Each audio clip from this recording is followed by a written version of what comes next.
அக்மர் முட்டை மிட்டாய் எப்படி செய்கிறது தான் இப்போ பார்க்க போகிறோம் நம்ம. இது ஒன்றும் அவ்வளோ பெரிய விஷயம் இல்லை, சிம்பிளான விஷயம் தான். முதல்ல பாதாம் எடுத்து சுத்த நீராக ஊற வச்சுக்கோங்க. ஊற வச்சுட்டு தவாவில் முட்டையை வச்சு ஊற்றிட்டு அதில் சுகர் போட்டு நல்லா மிக்ஸ் பண்ணி வச்சுக்கோங்க. மிக்ஸ் பண்ணதுக்கப்புறம் அதில் நெய் ஊற்றிடுங்க. நெய் ஊற்றி நல்லா மிக்ஸ் பண்ணதுக்கப்புறம் ஸ்வீட்டே இல்லாமல் பால்கோவா போட்டு நல்லா கலக்கி விட்டுனே இருங்க. கலக்கி விட்டதுக்கப்புறம் அந்த பாதாம் ஊற வச்ச பாதாம் எடுத்து போட்டு மிக்சியில் அரைச்சி திரும்ப அதில் கடாயில் ஊற்றிடுங்க. கடாயில் ஊற்றிட்டு நல்லா மிக்ஸ் பண்ணிவிட்டு பழம் கச்சி விட்டு பார்த்தா நல்லா கலர் சேஞ்ச் ஆகிடும். நல்லா கலர் சேஞ்ச் ஆனதுக்கப்புறம் திரும்பவும் நல்லா கலக்கினே இருங்க.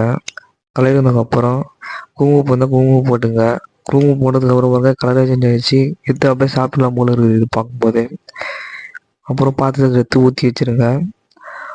ஊற்றுனதுக்கப்புறம் நல்லா மேலே நெய் விட்டு நல்லா மேலே தடவி விட்டுருங்க. தடவுனதுக்கப்புறம் குக்கரில் உப்பு கொட்டிட்டு அதுக்கு மேலே ஸ்டாண்டு வச்சுட்டு பாத்திரத்தை எடுத்து அதுக்கு நடுவில் வச்சுருங்க. நடுவில்